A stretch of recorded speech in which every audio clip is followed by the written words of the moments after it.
수요기도에 나오신 여러분들을 환영합니다. 옆에 계신 분하고 이렇게 한번 인사할까요? 함께 더불어 기도합시다. 네, 이 자리가 마음을 모아서 함께 기도할 수 있는 자리가 되었으면 좋겠습니다. 오늘 설교를 하기 전에 그냥 제 개인적인 마음을 하나 나누면, 오늘 앞에서 이렇게 찬양하시는 우리 권사님들, 집사님들, 장로님들 모습을 보는데 한 가지 마음이 들었습니다. 어떤 마음이 들었냐면, 나도 저렇게 참 늙어가고 싶다, 저렇게 나이 들고 싶다 하는 그런 감동이 들었습니다. 어떤 분들은 눈을 질끈 감고 찬양하시는 분도 계셨고, 어떤 분들은 환하게 웃으시면서 이렇게 찬송하는 분들이 계셨는데, 그런 모습을 보면서 나도 저렇게 늙고 싶다 하는 감동이 이렇게 있었습니다. 누군가의 찬양하는 모습이, 누군가의 기도하는 모습이 우리의 마음에 감화를 주고 감동을 주는 것 같습니다. 그런 점에서 오늘 우리가 기도할 때 우리의 기도하는 모습을 누군가 보고 나도 저렇게 기도하고 싶다 라고 다짐하고 결단할 수 있는 자리가 될 수 있으면 좋겠습니다. 오늘 우리가 함께 읽은 이 본문은요, 너무나 유명한 본문이죠. 어떤 본문이냐면 예수님께서 세례를 받으시는 본문입니다. 그런데 특별히 이 본문은 누가복음에만 등장하는 것이 아니라 마태복음, 마가복음에 등장하고 있고요, 간접적인 언급까지 합치면 요한복음에도 이 본문이 등장하고 있다는 사실을 우리는 알 수 있습니다. 그런데 이 사복음서의 간접적인 부분까지 합치면 다 이 내용이 등장하는데 모든 본문들마다 차이가 있습니다. 그래서 오늘은 먼저 그 차이가, 어떤 차이가 있는지를 먼저 여러분들에게 좀 설명을 드리려고 하는데, PPT를 한번 띄워주시면 감사하겠습니다. 마태복음 PPT를 한번 띄워주시겠습니까?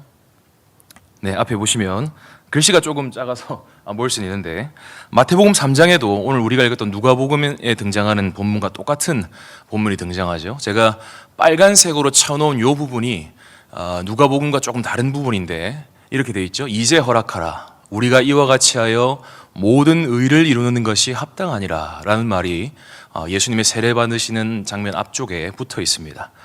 여기서 말하는 모든 의는 하나님의 뜻, 하나님의 구원, 하나님의 보호, 이렇게 폭넓게 생각하시면 되겠습니다.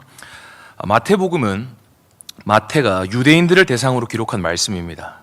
결국 마태가 이 본문을 통해서 말하고 싶은 것이 무엇이냐, 바로 이 예수님이, 지금 세례를 받으시는 바로 이 예수님이 너희들이 기다려온 메시아시다, 너희들이 기다려온 왕이다라는 사실이었습니다. 이 예수님이 세례를 받는 죄인의 자리로 오셔서 백성들과 함께 죄인으로 자신이 취급받으시고 죄인으로 여김받고 죽으심으로써 구약에 약속된 모든 의, 모든 약속, 모든 구원을 너희에게 이루어주고 성취해 주시기 위해 이분이 오셨다. 이것을 마태가 본문을 통해서 드러내고 싶어 했던 거죠. 이분이 하나님의 모든 의를 이루는 진정한 왕이고 백성들의 자리로, 죄인의 자리로 임하신 참된 왕이다 하는 것을 마태가 이 본문을 통해서 이야기하는 것입니다. 그리고 마가복음에도 이 세례받는 장면이 등장하는데요, 마가복음 넘겨주시면 마가복음 1장 9절에서 11절에 세례받는 장면이 또 등장합니다. 여러분, 마가복음은요, 마가가 이방인을 대상으로 기록한 복음서입니다. 근데 특별히 마가는 이 마가복음 곳곳에서 섬김에 대해서 굉장히 부각해서 이야기를 합니다. 마태복음을 읽어보면 마태는 예수님을 왕으로 묘사하는 것처럼 느껴져요. 실제로 마태복음을 읽어보면 왕 대신 예수님의 가르침, 예수님의 말씀의 권위, 이런 것들이 굉장히 부각되어 있습니다. 그런데 마가복음을 읽어보면 마가는 예수님을 섬기는 존재로 마치 종처럼 묘사하는 것을 우리는 느끼게 되죠. 실제로 마가복음 곳곳에 예수님의 섬김에 대해서 이야기를 하고 있고, 예수님께서 무엇인가를 먹을 겨를도 없이 또 섬기시고 또 섬기시고 또 고치시고 또 고치시고 즉시 고치셨다, 곧 나았더라, 즉시 고치셨다 라는 말들이 반복해서 등장하고 있는 것이죠. 마가는 로마의 정권 아래에서 핍박받고 있는 이들을 위해 이런 메시지를 전하고 있는 것입니다. 예수님이 너희를 이토록 섬기셨고 지금도 너희들을 섬기고 계신다. 너희들이 고난 가운데 있을 때 예수님이 나를 버린 거 아니냐라는 고민이 들겠지만, 예수님이 너희들을 위해 이렇게 섬기셨고 오늘도 너희들과 함께 하시며 섬기고 계신다. 그 메시지를 마가복음을 통해서 알려주고 싶었던 것이죠. 예수님이 세례받으시는 이 본문도 마가가 섬김의 관점에서 기록했다는 것입니다. 이 본문을 보시면 다른 복음서에는 등장하지 않는 특별한 표현이 등장하는데요. 어떤 표현일 것 같습니까? 하늘이 어떻게 됐다? 갈라졌다. 다른 표현에는 하늘이 열렸다라고 이야기를 하는데 마가복음에만 특별히 하늘이 갈라졌다라는 단어를 사용합니다. 여러분, 여기서 사용된 이 갈라졌다라는 단어는요, 찢어졌다라는 의미입니다. 찢어지다. 여러분, 이 단어는 이후에 마가복음 15장에도 동일한 표현이 등장하는데 언제 등장하느냐? 예수님이 십자가에서 죽으시고 다시 말해서 자신의 몸이 찢기시고 죽으시자 마가복음 15장 38절에서 이렇게 이야기하죠. 이에 성소 휘장이 위에서부터 아래까지 찢어져 둘이 되니라. 여기서 말하는 찢어지다와 하늘이 갈라지다라고 한 헬라어가 동일한 헬라어입니다. 성소 휘장이 찢어졌다는 말은 지성소로 들어가는 휘장이 찢어졌다는 말이요, 하나님의 존전 앞으로, 하나님의 은혜의 보좌 앞으로 담대히 나아갈 길이 열렸다는 것입니다. 결국 마가가 이 본문을 통해서 말하고 싶은 것이 무엇이냐? 마가복음 처음과 마가복음 끝에 찢어지다라는 동일한 단어를 사용함으로써 예수님은 자신의 몸을 찢으러 이 땅에 오신 분이시다. 자신의 몸을 찢는 섬김으로 너희들이 하나님께 나아갈 수 있는 존전에 나아갈 수 있는 길을 찢으시기 위해 이 땅에 오신 분이시다 라는 사실을 당시 이방인들에게 알려주고 싶어 하셨다는 것이죠. 당시의 이방인들은요, 이 마가복음을 처음 받았던 백성들은요, 몸이 찢어지는 고통을 당하고 있었습니다. 사자 때문에 몸이 갈기갈기 찢기고 있었고요, 횃불에 몸이 타는 고통을 당하고 있었습니다. 그런 상황에서 예수님이 몸을 찢으시면서까지 나를 섬기셨구나. 여러분, 그리고요, 요한복음에도 이와 관련된 말씀이 등장하는데 특별히 요한복음에는 예수님이 세례를 받는 직접적인 장면이 등장하지는 않습니다. 그러나 세례 요한이 그 장면을 간접적으로 언급을 하죠. 요한이 예수님에 대해서 이야기하면서 성령님이 예수님 위에 어떻게 했다? 머물렀더라 라는 표현을 사용합니다. 이것이 무슨 말이냐? 예수님은 성령께서 영원히 머무시는 분, 그냥 단회적으로 왔다가 떠나시는 그런 구약의 한 명의 선지자, 구약의 한 명의 왕 정도가 아니라 성령께서 임하시면 영원히 머무시는 분이시다라는 것을 알려주고 있다는 거예요. 그리고 그뿐만이 아니라 성령께서 임하신 그분이 바로 성령으로 세례를 베푸시는 분이시다. 바로 이분이 바로 성령이 영원부터 영원까지 머무르시는 이 예수님이야말로 너희들에게 성령을 부어줄 수 있는 참된 하나님이시다 라는 사실을 알려주기 위해 다른 복음서와는 달리 성령이 머물렀더라, 이런 표현을 요한이 사용했다는 것입니다. 여러분, 이처럼 예수님이 세례받으시는 같은 장면임에도 불구하고 마태와 마가와 요한은 모두 이 복음서를 받아들 독자들을 생각하면서 염두에 두면서 이 사건들을 다르게 기록했다는 것입니다. 마치 오늘날로 비유를 하면요, 오늘 어떤 한 사건이 생겼을 때, 발생했을 때 기자에 따라서 기사가 다르게 쓰여지는 것과 같다고 생각하시면 되겠습니다. 예를 들어서 정창희 목사가 밤에 야식으로 치킨을 먹었습니다 라는 하나의 사건이 발생했다면요, 건강과 관련된 부서에서 일하는 A 기자는 정창익 목사가 밤에 야식을 먹었다, 치킨이라는 야식을 먹었다라는 그 사건을 보고서 정창익 목사가 밤에 야식을 먹었기 때문에 살이 빠지지 않는다 라는 비판적인 기사를 쓸 것이고요, 요리와 관련된 부서에서 일하는 B라는 기자는 정창익 목사가 밤에 먹은 그 치킨이 얼마나 맛있고 얼마나 독특하고 얼마나 멋진 치킨인지에 대해서 기사를 쓴다는 말입니다. 갑자기 군침이 막 도는데, 밤에 먹을 거 얘기해서 죄송합니다. 이 시간만 되면 항상 먹을 게 생각이 나요. 항상 음식이 생각이 납니다. 지난주에 우리 김홍기 강도사님께서 이곳에서 설교를 해주셨는데 제가 설교를 굉장히 은혜롭게 듣고 있었습니다. 야, 설교가 참 좋다. 하나님의 언약궤와 그런 그리스도와 연결되는 부분을 들으면서 참 좋았다라는 생각을 하면서 듣고 있었습니다. 그런 또 한편으로는 야, 오늘 기도 열심히 하고 빨리 집에 가서 맛있는 거 먹어야지, 그런 생각을 하면서 앉아 있었습니다. 그래서 오늘 막 힘을 막 제대로 쏟아가지고 막 최선을 다해 기도하고 가서 얼른 가서 야식을 먹자 이런 생각을 앉아 있었는데 갑자기 김원기 강도사님이 설교 말미에 엘리 제사장 이야기하면서 엘리는 비대하였더라. 이야, 갑자기 그 말씀하시는데 뒤에 앉아 있다가 뜨끔 찔려가지고 어이구 야식을 먹으면 안 되겠다. 이 생각을 하고 마음을 단단히 먹고 집에 갔는데 밥을 2공기나 먹고 잤습니다. 예, 어쩔 수 없더라고요. 쓸데없는 소리에 죄송합니다. 누가복음으로 넘어가면요. 누가복음을 보시면 또 누가복음에도 다른 복음서에서는 기록되지 않는 독특한 표현이 하나 또 등장하고 있죠. 여러분 어떤 표현입니까? 어떤 표현이죠? 기도하실 때라는 표현입니다. 이제 PPT는 내려주셔도 되겠습니다.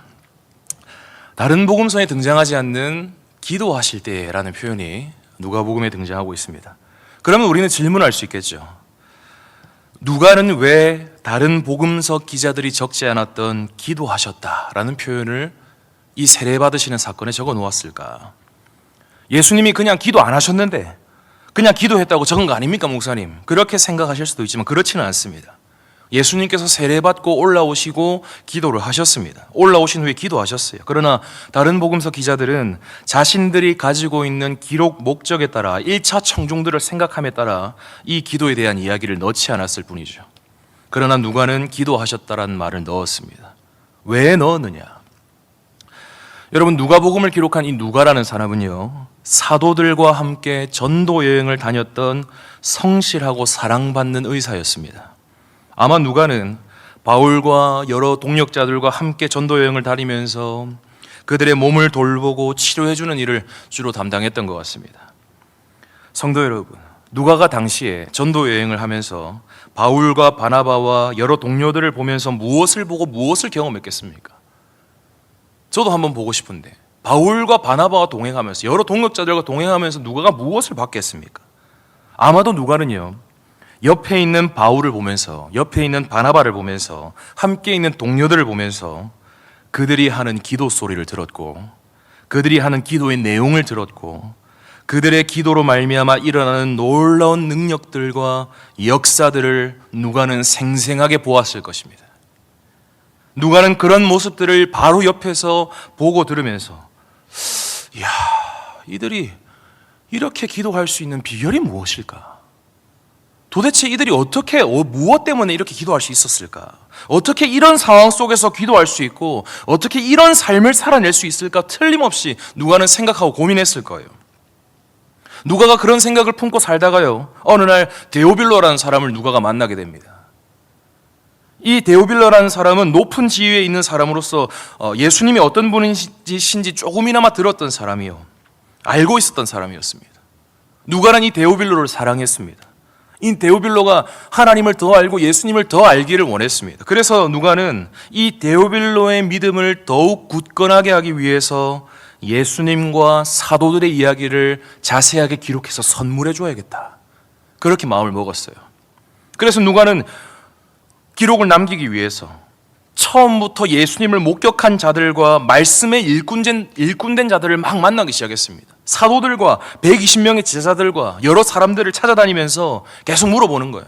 예수님이 어떤 가르침을 가르쳤냐? 사도들이 어떤 행적으로 다녔냐? 예수님이 부활하시고 어떤 말씀을 하셨냐? 계속해서 물어보고 그들을 통해서 자료들을 정리했어요. 그런데 그 제자들이, 그 사도들이 알려주는 예수님에 대한 이야기들을 정리하는데 이 사람도 예수님의 기도하신 모습에 대해서 나에게 이야기해주고, 저 사람도 예수님이 기도하신 모습에 대해서 계속해서 누가인 나에게 이야기해주는 거예요. 그런 예수님의 그런 모습을 듣다 보니까 누가의 마음이 이상하게도 기도하는 예수님께로 끌리게 되었습니다. 그리고 많은 사람들이, 많은 제자들이 예수님께서 기도에 대해서 정말 자주 가르치셨고, 기도에 대해서 이런 가르침, 저런 가르침, 그런 가르침들을 가르쳐 주셨다 하는 이야기를 듣고서, 야, 예수님은 정말 기도하셨던 분이셨구나, 기도하셨던 사람이셨구나, 기도하셨던 인자셨구나, 기도하셨던 하나님이셨구나 라는 사실을 누가가 알았다는 거예요. 그리고 누가는 아마도 그때 사도들의 모습과 예수님의 모습이 겹쳐져서 보였을 것입니다. 여러분 실제로 사도행전에 나오는 사도들의 모습과 예수님의 모습이 굉장히 닮아 있습니다. 나중에 한번 비교해서 읽어보십시오. 이 자료들을 정리하면서 바로 그때 누가는 바울과 바나바와 다른 제자들과 그 동료들이 그토록 기도했던 이유가 바로 여기에 있었구나. 예수님의 기도가 이들에게 영향을 주었고 예수님의 기도의 모습이 이들에게 이어졌구나 하는 사실을 누가는 그제서야 알게 되었던 것입니다. 사도들이 그렇게 곳곳을 돌아다니면서 기도하고 또 기도한 이유는 예수님의 모습을 닮은 모습이었구나. 사도들이 그토록 가난한 자들을 돌볼 수 있었던 이유도, 약한 자들을 돌보았던 이유도, 매맞고 갇혔을 때에도 교회를 위해 모든 것을 쏟아낼 수 있었던 이유가 예수님의 기도가 그들에게 이어졌기 때문이구나 하는 사실을 누가는 자료를 모으면서 깨닫게 되는 거예요. 그걸 발견하게 된 겁니다.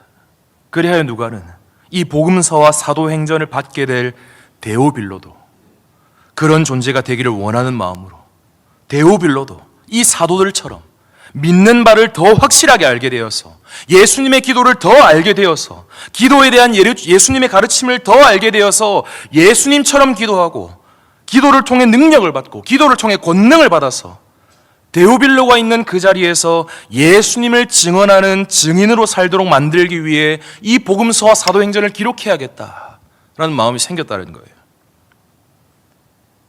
데오빌로라는 한 사람이 누가복음과 사도행전에 등장하는 예수님처럼 사도들처럼 늘 기도하고 기도를 통해 권능을 받고 교회를 위해 약자를 위해 사는 사람이 될 수 있도록 변화시키기 위해 이 말씀을 기록했다는 거예요. 특별히 이 누가복음 말씀에 기도에 대한 이야기, 기도에 대한 가르침을 많이 기록해 둔 것도 바로 그것을 위한 것입니다. 한 명의 사람을 기도의 사람으로, 예수님을 닮은 기도의 사람으로 변화시키기 위해 누가는 사람들을 찾아다녔습니다. 한 명을 위해서. 여러분, 누가복음은 한 명을 위해서 기록된 성경입니다. 여러분들은 한 명을 위해서 이 정도의 수고를 할 수 있습니까? 당시에는 종이가 귀한 것도 아니에요. 누가복음과 사도행전을 합치면 신약 성경의 절반이라는 말이 있습니다. 데오빌로 한 사람을 위해서 누가가 이렇게 했다는 거예요. 이 데오빌로 한 사람이 예수님을 닮은 기도의 사람으로 변화시키도록 만들기 위해서 누가는 사람들을 찾아다녔고 자료들을 모았고 정리해서 기록했습니다. 그리고 이 성경은 데오빌로를 향한 말씀인 동시에 우리를 위한 말씀이죠. 하나님은 우리 모두가 기도하는 사람으로 변화되기를 소원하고 계십니다. 그렇게 이 누가복음과 사도행전의 말씀을 우리에게 주셨고 기도하는 예수님 자신의 모습, 기도를 도우시는 성령 하나님의 모습, 기도하는 사도들의 행적을 그래서 우리에게 들려주시는 것입니다. 여러분, 실제로 누가복음을 쭉 읽다 보면 기도하는 마음이 계속 들잖아요. 왜냐하면 누가복음에는 다른 복음서에 없는 기도에 대한 가르침들이 굉장히 많이 등장하거든요. 누가복음은 심지어 시작하면서 기도에 대해서 이야기합니다. 기도하는 백성들에 대해서 이야기하죠. 사가랴, 안나, 시몬을 이야기합니다. 또 뭘 얘기합니까? 예수님께서 새벽에 기도하셨다. 낮에 기도하셨다. 심지어 제자들을 선택하시기 전에도 기도하셨다. 원수 사랑과 기도가 이어진다. 예수님이 기도하시자 베드로가 신앙 고백을 하게 되었다. 예수님이 기도하신 후에 모습이 변화되었다. 예수님이 감사하시면서 기도하셨다. 주님이 가르쳐 주신 기도에 대한 내용이 등장하고요.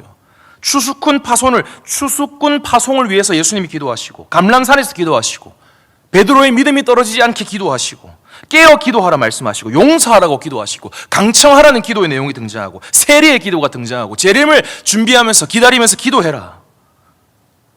여러분, 누가복음에는 기도에 대한 어마어마한 내용들이 등장하고 있습니다. 어떤 분들은 또 이렇게 질문할 수도 있겠죠. 아니, 목사님, 하나의 사건이 기록 목적에 따라 다르게 기록된 건 이해가 되는데 아니 왜 어떤 복음서에는 이런 내용이 있고 어떤 복음서에는 이런 내용이 없습니까? 요한은 자신의 복음서 마지막에서 이런 이야기를 합니다. 예수께서 행하신 일이 이 외에도 많으니 만일 낱낱이 기록된다면 이 세상에라도 이 기록된 책을 두기에 부족할 줄 아노라. 무슨 말입니까? 예수님이 이 땅에서 계시면서 이적과 가르침들을 엄청나게 베푸셨는데 그 양이 너무 엄청나가지고 책으로는 다 기록할 수 없다는 말이에요. 우리가 너무나 좋아하는 찬양의 가사처럼 하늘을 뭐 삼고 두루마리 삼고 바다를 뭐 삼아도 먹물 삼아도 예수님의 가르침, 그분이 행한 일, 그분의 사랑, 그분의 가르침을 다 기록할 수 없다는 말이에요. 아까도 말씀드린 것처럼 당시에는 종이도 귀했습니다. 그러니까 복음서 기자들이 선택적으로 중요한 내용들을 기록할 수밖에 없었다는 거예요. 기록 목적을 따라서 예수님의 가르침과 이적들을 가지고 왔을 것입니다. 아마 오늘 누가복음에 기록된 이 기도에 대한 가르침 외에도 엄청난 가르침들이 많았을 겁니다. 이처럼 누가는 기도에 대한 초점을 가지고서 복음서와 사도행전을 기록했습니다. 그렇게 뺀질거리던 제자들이 기도의 사람으로 변화할 수 있었던 이유에도, 사도들이 어떤 상황 속에서도 기도할 수 있었던 이유에도 예수님의 기도가 자리 잡고 있었고, 그들의 삶에 예수님의 기도가 자리 잡게 되자, 예수님의 기도에 대한 가르침이 자리 잡게 되자 그들이 기도하게 되었고, 그 기도하게 되자 권능을 받고 가난한 자, 연약한 자, 소외된 자, 억눌린 자들을 구원하고 회복하는 일을 크게 쓰임받았죠. 그렇게 누가는 오늘 이 본문을 통해서 예수님의 기도하는 모습을 우리에게 알려주고 있는 것입니다. 우리에게도 계속해서 기도하시는 예수님의 모습을 보여주심으로써 그 모습을 심겨주고자 하고 있다는 거예요.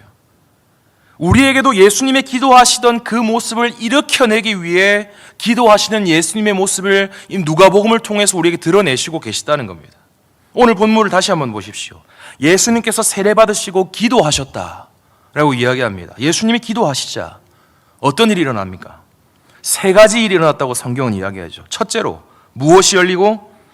하늘이 열리고, 둘째로 누가 비둘기 같은 형체로 강림하시고, 성령께서, 셋째로 하늘로부터 뭐가 났다고 이야기합니까?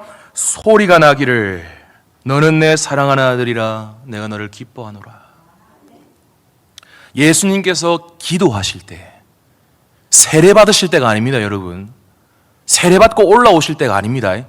세례 받고 올라오시고 기도하실 때 이 세 가지 일이 일어났다라고 성경은 이야기하고 있다는 거예요. 하늘이 열리고 성령께서 강림하시고 하나님 아버지의 음성이 들려왔다는 것입니다. 여러분, 많은 사람들이, 많은 학자들이 이 세 가지 현상들을 이야기하면서 이 세 가지 현상들은 예수님이 메시아라는 사실을 확증하는 사건이다. 이제 예수님이 메시아로서, 왕으로서, 참된 사람으로서 공적인 사역을 시작한다라는 것을 알리시고 확증하는 사건이라고 해석합니다.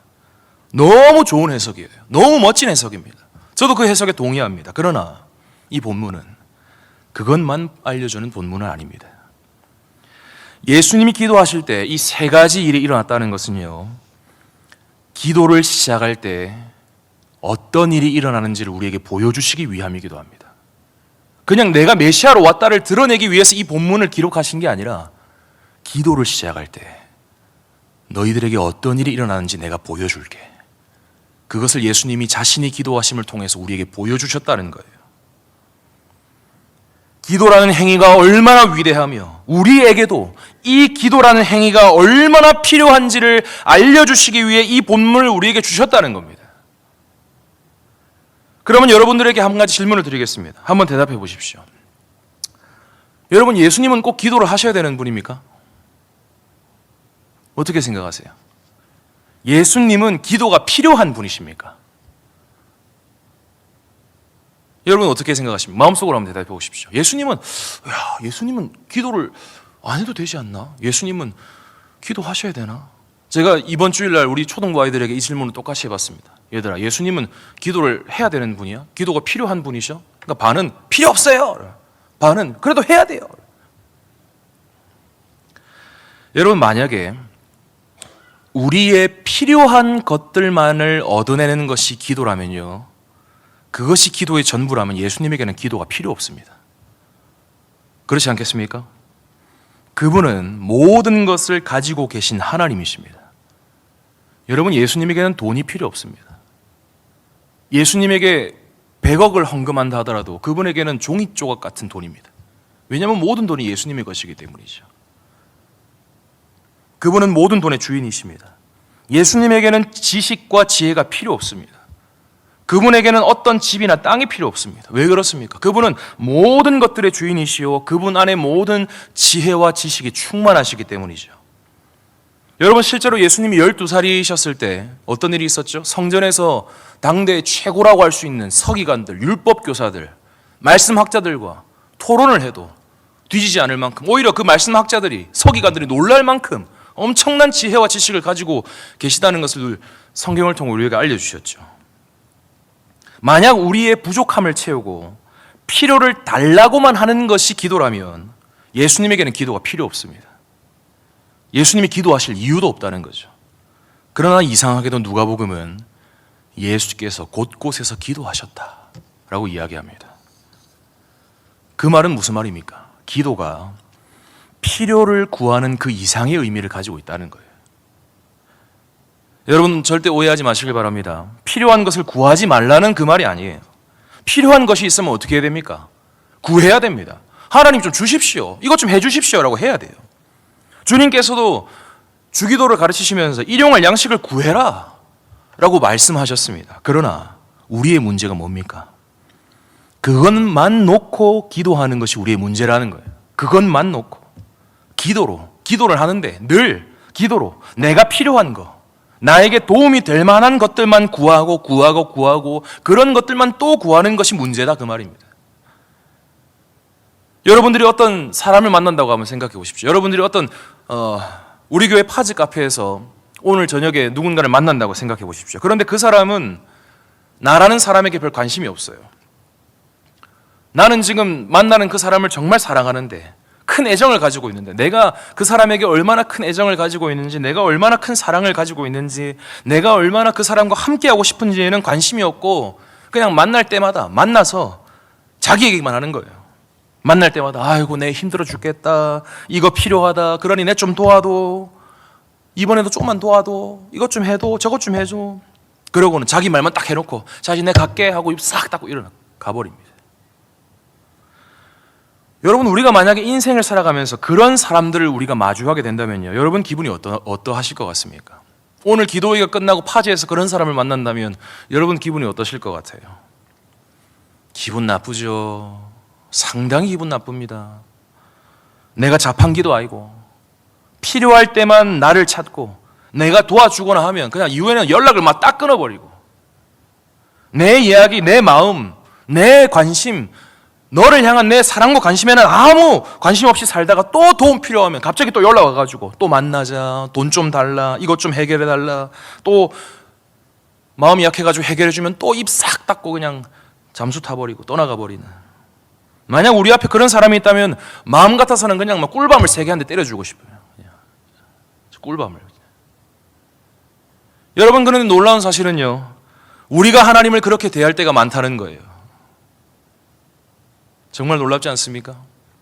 여러분들이 기분 나빠하는 그 사람이 하는 행동을 우리가 하나님께 할 때가 있다는 겁니다. 여러분, 저도 하나님을 그렇게 대할 때가 많습니다. 자판기처럼. 하나님을 자판기처럼 대할 때가 있다고요. 내가 필요할 때만, 내가 도움이 필요할 때만 하나님을 찾고 하나님께 도움을 구할 때가 있습니다. 그리고요, 기도해도요, 기도의 내용이 뭡니까? 모든 기도의 내용들이 이거 해주세요, 저거 해주세요, 이거 좀 채워주세요, 저것 좀 도와주세요, 그런 내용으로만 가득 찰 때가 저에게도 있습니다. 여러분, 그러나 놀랍게도 하나님께서는 그런 기도라 하더라도, 그런 우리의 간구라 하더라도 크신 사랑과 은혜로 또 품어주시고 또 들어주시고 또 응답해 주시죠. 우리는 하나님께서 내 삶을 도와주시면 입 싹 닫고 그 자리를 확 박차고 떠나버리곤 하는데, 하나님께서는 그런 우리가 또 찾아오면 아이고 잘 왔다, 또 기도 들어주시고 또 응답해 주시고 또 은혜를 부어주신다는 거예요. 세상에 이런 분이 어디 있습니까? 여러분, 그렇지만 우리의 기도의 수준이요, 항상 거기에만 머무르게 해서는 안 됩니다. 하나님을 자판기처럼 이용하고 내 말만 하고 내 필요만 간구하는 그런 기도로 우리의 기도가 끝나서는 안 된다는 거예요. 우리의 기도는 성장해야 합니다. 그렇기에 우리는 기도가 무엇인지, 왜 기도해야 하는지를 꼭 배워야 한다는 거예요. 성도 여러분, 그럼 기도가 무엇입니까? 기도. 아까도 말씀드린 것처럼 기도는 우리의 필요한 것을 구하는 것인 동시에 필요한 것만 구하는 것이 아닙니다. 다시 한번요. 기도가 무엇입니까? 기도는 우리의 필요한 것을 구하는 것인 동시에 필요한 것만 구하는 것이 아니라는 거예요. 이 땅에서 필요한 것, 이 세상을 살면서 필요한 것만을 구하는 게 기도가 아니라 이 세상을 살면서, 이 땅에서 살면서 필요한 것 이상의 것을 구하는 것이 기도라는 거예요. 그렇기 때문에 예수님이 기도하셨다는 거예요. 그리고 왜 기도해야 되느냐? 왜 기도해야 되느냐? 기도할 때 예수님에게 일어났던 그 세 가지 일이 우리에게도 일어나기 때문입니다. 여러분, 그 사실을 믿으셔야 돼요. 기도할 때에만이 이 세 가지 일이 우리에게 일어납니다. 오늘 우리가 기도하기 시작할 때 하늘이 열리고 성령께서 강림하시고 하나님 아버지의 음성이 우리에게도 들려지게 된다는 것입니다. 조금 더 엄밀하게 말씀드리면 하늘 아버지께서 우리가 기도하기 시작할 때 하늘을 여시고 성령으로 우리를 다시 한번 충만하게 채워주셔서 성령을 통하여 자신의 음성을, 자신만이 들려줄 수 있는 그 음성을 우리에게 들려주신다는 그 말이에요. 아버지로서의 음성을 들려주신다. 하나님으로서의 음성이 아닙니다, 여러분. 아버지로서의 음성을 들려주신다는 거예요. 그것이 기도할 때 우리에게 일어나는 세 가지 일입니다. 물론 하늘이 열리고 성령께서 비둘기같이 임하시고 하나님 아버지의 음성이 들려온다는 사실에 대한 각각의 깊은 의미가 있어요. 여러분, 이 사실은 다음 시간에 말씀드리겠습니다. 그리고 다음에 시간이 된다면요, 참된 기도는 그리스도만이 하실 수 있다. 본문에 나타나는 세 가지 현상은 사실 그리스도에게만 주어지는 사실이다, 현상이다. 오늘 우리가 기도할 수 있는 이유가 있다. 우리에게도 세 가지 현상이 일어날 수 있는 이유가 있다. 이 사실도 다음 시간에 설명드리겠습니다. 오늘은요, 여러분들이 이 두 가지 사실만 기억했으면 좋겠습니다. 무엇이 기도인가? 왜 기도해야 되는가? 여러분, 오늘 이 두 가지만 기억하고 돌아가셔도 됩니다. 무엇이 기도인가? 왜 기도해야 되는가? 필요한 것만을 구하는 것이 기도가 아니다 라는 사실과 기도할 때 우리에게도 예수님에게 일어났던 세 가지 일들이 일어난다 라는 이 두 가지 사실을 마음속에 담아 가시길 바랍니다. 괜히 여러분, 귀신이 기도할 때 내어 쫓긴다고 말씀하신 게 아닙니다. 여러분, 오늘 우리는요, 이 자리에서 기도하게 될 것입니다. 그리스도의 이름을 붙잡고 기도하게 될 것입니다. 그리스도 안에서 그분과 함께 기도하게 됩니다. 우리 안에 이미 임하신 성령 하나님의 말할 수 없는 탄식과 함께 주님의 도우심을 입어 기도하게 될 것입니다. 그때 우리 머리 위에 하늘이 열릴 것이요, 주님께서 하늘을 여시고 기도하는 우리를 향해 하늘을 여시고 하늘로부터 온갖 신령하고 넘치는 복들로 우리를 채워주시고 그 복들을 확신하게 해주실 것입니다. 그리고 우리가 기도하기 시작할 때 우리의 마음에 이미 임하신 주 성령께서 우리의 전인에 더욱 충만해지시고 성령께서 주시는 마음, 성령께서 주시는 위로, 성령께서 주시는 은혜로 우리의 모든 삶을 가득 채워주실 것입니다. 그리고 오늘 우리가 기도하기 시작할 때에 우리에게 열린 하늘을 통하여 우리에게 임하신 성령님의 은혜로 인해 우리의 귓가에, 우리의 마음에 이런 음성, 이런 감동이 들려올 것입니다. 너는 내 사랑하는 아들이라. 너는 내 사랑하는 딸이라. 내가 너를 기뻐하노라. 내가 너를 기뻐하노라. 오늘 우리가 기도하기 시작할 때 하늘 아버지께서 우리에게 성령을 보내시고 성령으로 충만케 하셔서 우리의 마음을 위로해 주실 것입니다. 우리의 마음에 이 세상 가장 따스한 음성과 따스한 감동을 들려주실 거예요. 여러분, 우리가 기도할 때 하나님을 뭐라고 부릅니까? 아버지라고 부르잖아요. 아버지라고 부르면 부를수록 그분의 사랑이 우리에게 깊이 다가오게 될 거예요. 내 사랑하는 아들아, 많이 힘들지? 오늘 너무 고생 많았지? 수많은 일과 여러 사람들로 인해 이리 치리고 저리 치이는 삶을 사느라 많이 힘들었지. 가정을 지키고 교회와 공동체를 위해 헌신하느라 많이 힘들었지. 내 사랑하는 딸아, 오늘 너의 삶은 너무나 지치고 힘이 들지는 않았니? 사랑하는 가족을 먼저 떠나보내고 빈자리가 크게 느껴져서 힘이 들지는 않았니? 육아와 가정을 돌보는 일 때문에, 가족들을 챙기는 일 때문에 너 자신의 몸을 지키지 못하고 너 자신을 돌보지 못해서 힘들고 지치지는 않았니? 회사에서 동료 직원들 때문에 어려움을 당하지는 않았니? 가정과 재정과 관계 문제 때문에 그냥 다 놓아버리고 싶다라는 마음이 들지는 않았니? 여러 가지 일 때문에 사람들에게 버림받은 것 같고 사랑받지 못하는 것 같고 누군가에게 도움이 되지 못하는 것 같고 너무 지치고 힘이 들지는 않았니? 사랑하는 아들아, 사랑하는 딸아, 오늘 이 기도의 자리에서 세상 그 어디에서도 들을 수 없고 받을 수 없는 나의 음성을 네가 들었으면 좋겠구나. 그 누가 뭐라 해도 너는 내 사랑하는 아들이라. 그 누가 뭐라 해도 너는 내 사랑하는 딸이라. 세상 사람들이 너를 미워하고 세상 사람들이 손가락질하고 세상 사람들이 너를 핍박해도 너를 향한 나의 사랑은 절대 끊어지지 않는 사랑이란다.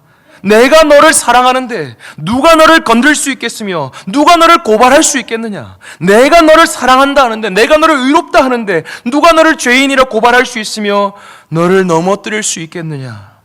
내가 너를 사랑하노라. 내가 너를 기뻐하노라. 네가 아무것도 하지 않아도, 네가 아무 순종을 하지 않아도, 심지어 죄에 넘어져 있다 하더라도 그저 나의 자녀라는 이유만으로, 내 아들이 너에게 입혀준 보혈이라는 옷을 입고 있다는 이유만으로 너는 그저 나의 기쁨이요 나의 사랑이란다. 너를 바라보기만 해도 얼마나 기분이 좋은지, 너를 생각만 해도 얼마나 마음이 기쁜지 모르겠다. 많은 일을 해야 네가 사랑받고 나에게 기쁨이 되는 것이 아니라 그저 그리스도 안에 있기 때문에 너의 존재 자체만으로 나의 기쁨이요 나의 사랑이란다. 여러분, 이것이 기도할 때 우리가 들을 수 있는 음성입니다. 우리가 하나님을 향해서 아버지라고 부를 때마다 그 아버지께서 우리에게 주시는 감동이 바로 이 감동입니다. 성도 여러분, 하나님을 아버지로 부른다는 말은요, 하나님의 아버지의 사랑을 확인한다는 말인 동시에 나 자신이 누구라고 선포하는 것입니까? 내가 하나님을 아버지라고 불러요. 그럼 나는 자연스럽게 누가 됩니까? 자녀가 되죠. 여러분, 그렇게 하나님을 아버지라고 많이 부르는 사람일수록 아버지의 사랑을 더 많이 받게 됩니다. 하나님을 아버지라고 많이 부르면 부를수록, 다시 말해서 기도를 많이 하면 할수록 얼마나 하나님이 아버지께서 나를 사랑하시는지 알게 되고 내가 하나님의 자녀라는 사실을 알게 된다는 거예요. 여러분, 내가 사랑받는 하나님의 자녀인데 세상에서 기 죽고 살 것 같습니까? 절대 그렇지 않다는 거예요. 하나님 아버지께서 나를 사랑하시고 나를 의롭다 하시는 세상에서 고개 푹 숙이고 기죽이며 살 수 있습니까? 절대 그럴 수 없다는 거예요. 하나님이 나를 사랑하신다. 하나님이 나를 의롭다 여겨주신다. 하나님이 나와 함께 하신다. 하나님이 내 삶을 책임지고 계신다. 그분은 나의 아버지야. 그러니 내 인생 이렇게 망할 수 없어. 절대 망할 수 없어. 여러분, 그것이 우리가 하나님을 아버지라고 부르면서 기도하기 시작할 때 우리에게 나타나는 놀라운 일들입니다. 여러분, 반대로요, 우리가 하나님을 아버지라고 부르면 부를수록 하나님의 사랑에 대한 확신, 하나님의 사랑의 위로들이 충만하고 내가 하나님의 자녀로서 살아가게 되지만, 반대로 기도하지 않으면, 하나님을 아버지라고 부르지 않으면 않을수록 이 확신은 줄어들게 되는 거죠. 하나님이 정말 나를 사랑하실까? 하나님이 나를 버리시는 건 아닌가? 내가 순종을 해야만 하나님께 받아들여질 수 있는 거 아닌가? 이상한 확신이 몰려오는 거예요. 기도하지 않으면. 그리고 기도하지 않으면 않을수록, 하나님을 아버지라고 부르지 않으면 않을수록 내가 하나님의 자녀라는 걸 잊게 됩니다. 그러니 세상에서 방탕하게 살아가고 마음대로 살아가고 미워하며 살아가고 질투하며 살아가고 도둑질하며 살아가고 투기하며 살아가고. 여러분, 저는요 천지창조 이야기를 굉장히 좋아합니다. 그 중에서도 사람이 창조된 이 6째 날 이야기를 저는 저는 요즘에도 맥체인 성경 읽기표를 통해서 지금 계속 쭉 읽어가는데, 성경을 여러분도 한번 꼭 해보시죠. 굉장히 좋습니다. 이제 연초가 돼서 창세기로 이렇게 딱 들어갔는데 6째 날 하나님 창조하시기를 이야기를 했는데 막 가슴이 뛰는 거예요. 하나님 진짜 최고다, 너무 좋으시다라는 그런 감동이 그 말씀을 통해서만 일어나는 거예요. 여러분, 6째 날에 누가 창조됩니까? 여러분, 창세기 읽어보셨죠? 여러분, 6째 날에 누가 창조됩니까? 사람이 창조돼요. 사람. 여러분, 그런데 사람이 창조된 후에 하나님께서 사람을 보시고 뭐라고 이야기하십니까? 보시기에 좋았더라?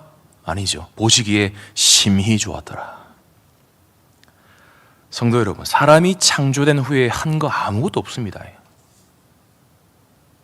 사람이 창조된 후에 순종을 한 게 아니에요. 거룩한 헌금을 드리고 순종을 한 게 아닙니다. 사람이 창조된 후에 가장 먼저 한 것은 주님께 복 받는 거, 주님께 복을 받고 일곱째 날에 주님과 함께 안식하는 겁니다. 딱 태어났어요. 태어나자마자 주님께서 복을 주십니다. 그리고 야, 내가 네 보니까 심히 좋다. 하나님의 음성을 듣고 그 다음에 쉬는 거예요. 여러분, 그것이 사람의 제일 되는 목적입니다.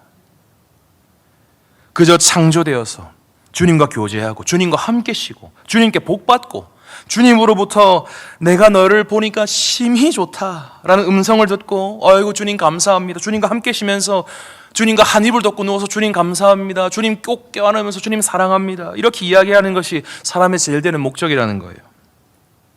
우리가 너무나도 잘 아는 웨스트민스터 대소결의 문답 1문을 보시면 여러분 너무나 잘 아시는 내용이 등장하죠. 1문이 뭐라고 이야기합니까? 사람의 제일 되는 목적이 무엇이냐? 우리에게 질문합니다. 거기에 대한 답을 보시면요, 하나님을 영원토록 즐거워하면서 영화롭게 하는 것입니다. 다시 한번요, 사람의 제일 되는 목적이 무엇이냐? 하나님을 영원토록 즐거워하면서 영화롭게 하는 것입니다. 여러분, 사람은 하나님을 즐거워하는 존재로 창조되었습니다. 하나님을 기뻐하고 하나님을 좋아하는 존재로 창조되었다는 거예요. 우리가 하나님이라는 존재 자체로 기뻐하고 즐거워하고 하나님 생각만 해도 하나님 생각만 해도 가슴이 뜁니다. 생각만 해도 너무 좋습니다 라고 하기 시작할 때 하나님 영광 받으시고 영화롭게 되신다는 거예요. 나는 그냥 생각으로 하나님 진짜 좋다라고 생각만 했는데 하나님, 내가 너로 영광 받았다. 여러분, 정말 이 교리문답의 가르침처럼 누군가를 기뻐하는 것이 그 대상을 영화롭게 하고 영광스럽게 하는 것이라면요, 사실상 이 세상에서 삼위 하나님을 제외하고 가장 먼저 영화로워지고 영광받은 존재는 인간입니다. 다시 한번요, 교리문답이 이야기하는 것처럼 누군가를 기뻐하고 누군가를 즐거워하는 것이 그 대상을 영화롭게 하는 것이라면 이 세상에서 삼위 하나님을 제외하고 가장 먼저 영광받고 가장 먼저 영화롭게 된 존재는 사람이라는 거예요. 여러분, 만약에 하나님에게도 교리문답이 있었다, 하나님에게도 교리문답이 있었다면 하나님에게 있을 교리문답 1문답은 다음과 같았을 겁니다. 하나님의 제일 되는 목적은 뭡니까? 하나님의 제일 되는 목적이 무엇입니까? 답, 하나님의 제일 되는 목적은 삼위 하나님이 서로를 영원토록 즐거워하고 기뻐하여 서로를 영화롭게 하시는 것처럼 하나님의 형상인 사람을 영원토록 즐거워하면서 영화롭게 하는 것입니다. 누군가를 기뻐하는 것이 영화롭게 하는 것이라면 하나님이 우리를 이 세상에서 가장 먼저 기뻐해 주셨고 존재만으로도 즐거워해 주셨고 그로 인해 우리를 영화롭게 해주셨다는 거예요. 성도 여러분, 우리가 하나님을 기뻐하기 이전에 하나님께서 우리를 먼저 기뻐하셨고 우리를 보시고 먼저 심히 좋았더라 얘기해 주셨습니다. 우리가 순종하지 못하더라도 그저 가만히 숨쉬고만 있어도 내가 너를 보니 그냥 참 좋다 라고 말씀해 주셨고 지금도 그리스도 안에서 여러분들을 향한 이 음성은 변함이 없습니다. 여러분들이 아무것도 하지 않더라도, 헌금을 많이 못하더라도, 많이 섬기지 못하더라도 그리스도 안에 있다는 그 이유만으로, 여러분들이 하나님의 자녀라는 이유만으로 여러분들을 기뻐하고 계시고 사랑해주고 계시다는 거예요. 이 이야기는 또 반대로 이야기할 수도 있겠죠. 반대로 우리들이 많은 일들을 하기 때문에, 많은 순종을 하기 때문에, 많은 헌금을 하기 때문에, 새벽 기도에 더 나오기 때문에 나를 더 기뻐하시고 더 사랑하시는 것이 아닙니다. 그저 여러분들이 자녀이기 때문에 그리스도 안에 있기에 너를 사랑하노라, 너를 기뻐하노라 라는 음성을 들려주신다는 것이죠. 여러분, 이것이 기도의 능력이요 기도의 이유입니다. 우리가 기도하면서 하나님을 아버지라고 부르기 시작할 때 우리 귓가에 이러한 하나님의 음성, 사랑의 음성이 들려오게 된다는 것이죠. 여러분, 그러니 오늘 우리 함께 기도합시다. 이 자리에 인생의 여러 가지 풍파와 문제 때문에 힘든 분들이 계십니까? 기도하시길 바랍니다. 하늘을 열어달라고, 성령을 부어달라고, 아버지의 음성을 들려달라고 간구하시길 바랍니다. 하나님을 아버지라고 부르며 기도하시길 바랍니다. 기도의 내용이 풍성해도 좋습니다. 그러나 그러지 못해도 도저히 무엇을 기도해야 될지 모르겠다 하시는 분들은 자리에 앉아서 그저 아버지, 아버지 부르시길 바랍니다. 여러분들이 몇 번을 부르든지 간에 1000번을 아버지를 부르든 10,000번을 아버지를 부르든 아버지께서는 그 모든 부름에 여러분들에게 응답해 주실 것입니다. 오직 기도만이 이 음성을 우리에게 가져다 주는 줄 믿습니다. 오늘 우리가 기도할 때 이 놀라운 감동과 위로가 가득할 수 있기를 주님의 이름으로 간절히 축복합니다.